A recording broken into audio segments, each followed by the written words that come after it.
sve dođe mudro, razborito dete.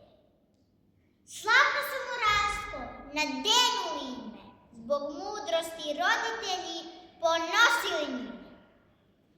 Pobožan i smeran, još od malih nogu, želeo je život da posveti Bogu. Takvo nešto ne pamti istorija duga, da Gospodar želi da postane sluga. Da umesto cveća trnovit put gazi, samo da bi ostao na Božjoj stazi. Osvetlio puteve da se lakše hodi, njegova nas ruka i dan danas vodi. Rođen kao Rastko, a potom i Sava, orolom mudrosti sve nas obasva. Neizmerna hvala, svako dete kliče, večna slava tebi, ti Božji prinče.